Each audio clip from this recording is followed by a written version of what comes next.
सभी दोस्तों को राम राम। चाणक्य नीति यूट्यूब चैनल पर आप सभी का स्वागत है।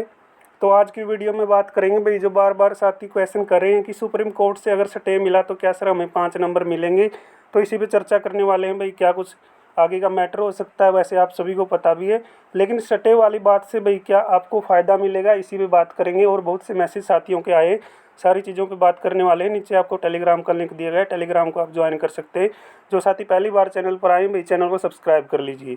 तो बात करते हैं, सुप्रीम कोर्ट से स्टे मिला तो क्या हमें 5 नंबर मिलेंगे भाई, ये क्वेश्चन है ना। तो इसी पे बात करते हैं। तो सबसे पहले देखो भाई, सरकार क्या चाह रही है, सुप्रीम कोर्ट जाना चाह रही है।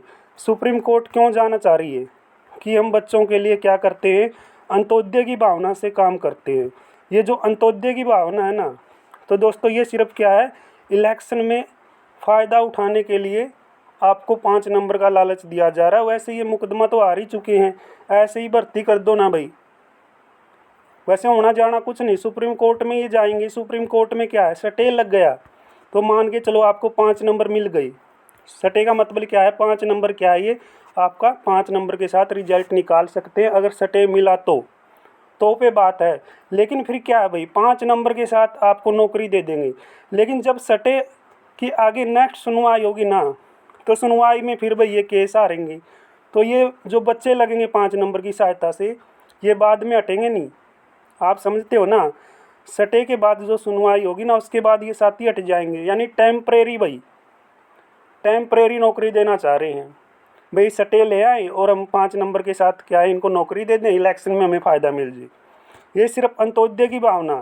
और अंत्योदय की भावना आपको कैसी दिखानी है, जैसे पीछे दिखाई है, आगे और दिखा दो भाई। सरकार सुप्रीम कोर्ट में जा रही है सिर्फ भर्तियों को लटकाने के लिए, सीधी सी बात है। सीधी सी बात ये, सुप्रीम कोर्ट में लटकाने के लिए जा रही है। अब कुछ साथी कह रहे हैं कि सर हमें तो 5 नंबर मिलने चाहिए, चाहे कैसे भी मिले। भाई मान के चलो स्टे लिया ये सुप्रीम कोर्ट से, स्टे लिया है, अपनी क्या करेंगे, अपने हिसाब से ये रिजल्ट निकाल लेंगे। तो जब रिजल्ट निकाल लेंगे तो 5 नंबर के साथ आपका रिजल्ट निकाल लेंगे, तो 5 नंबर के साथ आपको नौकरी मिल जाएगी। लेकिन स्टे के बाद भी जब आगे सुनवाई होगी ना सुप्रीम कोर्ट में, तो ये जो आप हाई कोर्ट में मैटर आ रहे हैं, आप सभी को पता है ये केस आ रहे हैं, तो आगे भाई अगर केस हार जाते हैं, लंबा समय है, इतना तो सरकार के पास इलेक्शन में भी समय नहीं बचा। तो आगे कौन क्या आए, आगे का किसी को पता है क्या।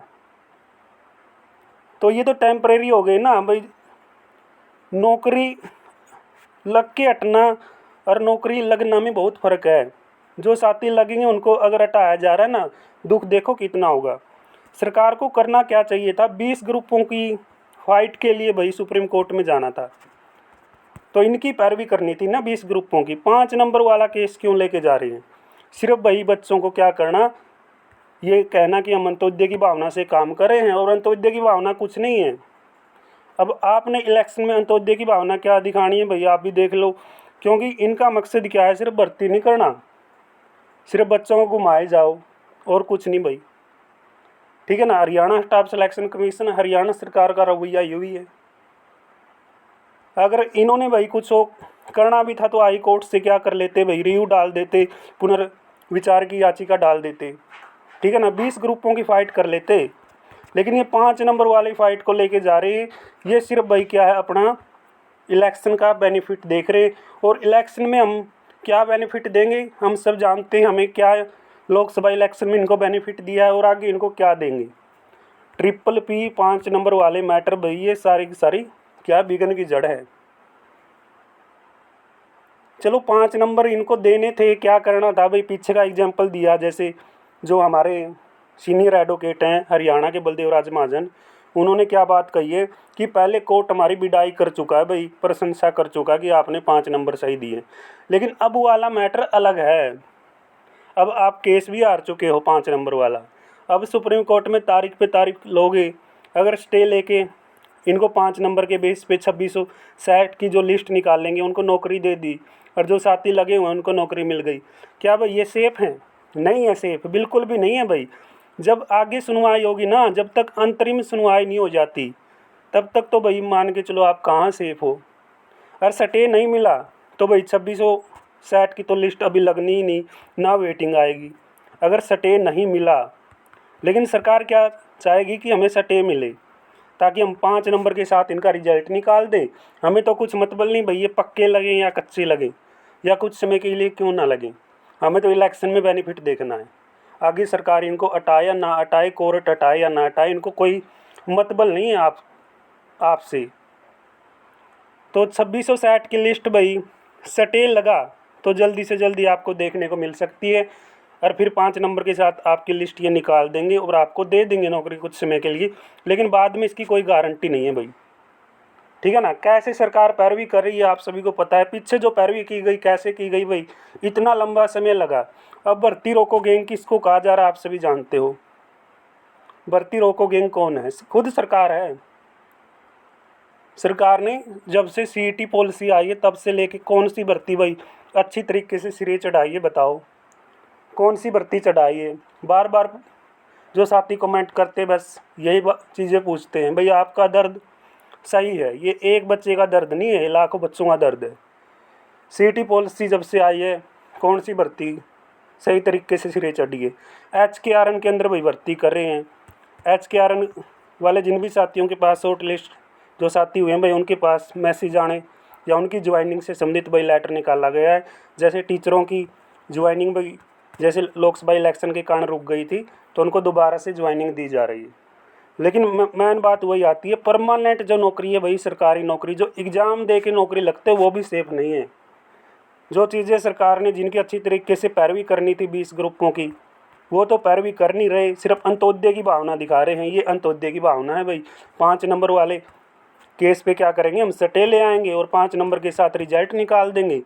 फिर आगे जो सुनवाई होगी उसमें हमारा कुछ नहीं भाई, चाहे ये केस आ रहे हैं या जीते, हमें बच्चों की नौकरी से कोई फ़र्क नहीं भाई। 95 में से ही दे दो ना जो हाई कोर्ट ने निकाला है जो मैटर, सारी की सारी चीज़ें उसी के बेस पे कर दो क्लियर। अगर आप सीईटी क्वालिफाई कर देते तो ये सारा सांग देखना ही नहीं पड़ता। सरकार की मंशा ही भाई बिल्कुल गलत मंशा है, और सरकार फ़िलहाल 2-3 महीने हैं ये हमें झेलने पड़ेंगे। आगे भाई आप सभी समझते हो इन चीज़ों से बचो, और जैसे आपने पीछे काम किया वो काम कर दो भाई। 5% बच्चे ही हो गए यानी जिसको 5 नंबर मिलने हैं। चलो वो बच्चे भी तो ये चाह रहे हैं कि बस भाई नौकरी मिल जाए, किसी तरीके से मिल जाए। ये 5% बच्चों को किस तरीके से नौकरी देना चाह रहे हैं? 5 नंबर वाला के सुप्रीम कोर्ट में लेके नौकरी देंगे यार। हाई कोर्ट में इन्होंने अच्छी तरीके से पैरवी करी होती। 5 नंबर वाली या PPP की वेरिफिकेशन वगैरह वगैरह जो पीछे भी तो इन्होंने 5 नंबर या 10 नंबर देते थे 2019 से पहले। यह सारा सौदा नहीं जो कुछ भी है, यूँ सिर्फ अपना बेनिफिट देख रहे हैं। बच्चों की नौकरी का इन्होंने कोई वो नहीं भाई, हमें बच्चे सही तरीके से लगाने हैं या जो बच्चे लगे हुए हैं उनकी हमने अच्छी तरीके से पैरवी करनी है। ये सिर्फ अपना बेनिफिट देख रहे हैं भाई। 2-3 महीने के लिए हम सटे ले आवा और इलेक्शन में हम ये कह दें कि हमने 2660 की नौकरी लगाई, लगभग 13,000 हमने ग्रुप डी में लगाए, हम वेटिंग भी लगाएंगे, हम फलाना करेंगे दिकड़ा करेंगे। लेकिन आगे जब वही स्टे वाली बात सुप्रीम कोर्ट में आगे सुनवाई होगी, उसमें अगर केस हार गए तो वो सारे के सारे बच्चे फिर नौकरी से हटेंगे, फिर दोबारा से वही चीज़ें होंगी। ठीक है ना। मतलब वही है भाई, 5 नंबर के साथ तो आपकी लिस्ट आपको जल्दी से जल्दी देखने को मिल सकती है। वो सटे पे बात है। अगर सटे नहीं लगा तो सरकार अंतरिम फैसला का इंतज़ार करेगी। जब तक फैसला नहीं आ जाता तब तक तो आपको 2660 की लिस्ट भी नहीं देखने को मिलेगी, ना आपको वेटिंग और ना आपको शायद नई भर्ती भाई। क्योंकि नई भर्ती भी तो ये कहा जा रहा है कि इसी सीटी के अंदर करेंगे। ये बहुत गलत बात है भाई। इसी सीटी के अंदर नए बच्चों ने क्या खोट कर दिया भाई, जो 2-2, 3-3 साल से पास आउट हुए हैं वो तो एक भी सीटी में कौन बैठे। तो ये सरकार की जो मंशा है ना ये बहुत ही गलत है। हर कर्मचारी चाहे अस्थायी तौर पे हो भाई चाहे स्थायी तौर पे हो, सारे दुखी हैं इस सरकार से। हर वर्ग दुखी है। और हर वर्ग क्यों परेशान है? जब से ताऊ खट्टर ने PPP लागू की है, जब से युवाओं के लिए ये सीटी पॉलिसी लेके आए, सीटी क्वालिफाई कर देते सर वो में ही रुक के मारे जा रहे थे तो काम ही हो जाता। एक भी भर्ती कोर्ट में नहीं जाती, सारे बच्चे खुशी खुशी एग्ज़ाम देते। लेकिन 4 गुना हमने तो 4 गुना बिठाने हैं, हमने तो 5 नंबर देने हैं। किस तरीके से देने हैं बस उस पर क्या अड़ी रवैया। भाई सटे लग गया तो 5 नंबर के साथ सरकार आपका रिजल्ट निकाल देगी, लेकिन वो कोई गारंटी नहीं कि आपको परमानेंटली स्थायी तौर पे नौकरी है, क्योंकि आगे भी तो सुनवाई होनी है। फिर क्या पता भाई 5 नंबर वाला केस जैसे हाई कोर्ट में आ रहे हैं, सुप्रीम कोर्ट में भी हार जाए तो फिर दोबारा से आपको नौकरी से रिजाइन देना पड़े, आपको हटना पड़े। ये सारा का सारा मैटर यही है भाई। मैं आप सभी से रिक्वेस्ट करता हूँ, आप थोड़ा और ध्यान से अच्छी तरीके से जो चीज़ें पीछे आपने छोटी मोटी गलती की है उन गलतियों को छोड़ो भाई, और हरियाणा की तैयारी भी करो, ये नहीं कहूँगा मैं, लेकिन ऊपर की तैयारी ज़रूर कर लो भाई। हरियाणा वाला जो मैटर है, आप सारी चीज़ें आप सभी के सामने है। पिछले सिटी से भरे भाई, चाहे नए सिटी से भरे, फिलहाल तो कुछ ऐसा दिख नहीं रहा कि ये करेंगे क्या। ये ज़रूर है कि सरकार ये कह रही है कि हम सुप्रीम कोर्ट में जाएंगे, सुप्रीम कोर्ट में अंत्योदय की भावना से जो हमने 5 नंबर की बात कही है, 5 नंबर का केस लड़ेंगे, पैरवी करेंगे। तो भाई देखते हैं कैसी पैरवी की जा रही है, और सारी की सारी चीज़ें आप सभी के सामने आती रहेंगी। और भाई हम यहाँ पे आपकी चीज़ें, आपके जो मुद्दे हैं वही चीज़ें रखते हैं, जो आप चीज़ें हमसे पूछते हैं। तो चैनल को सब्सक्राइब कर लो भाई, और वीडियो को शेयर कर दो। कोई भी आपका सवाल है नीचे पूछ लेना भाई, ठीक है। टेलीग्राम को आप ज्वाइन कर लेना। मिलेंगे नेक्स्ट जानकारी के साथ, तब तक आप सभी का बहुत बहुत धन्यवाद। जय हिंद, जय भारत।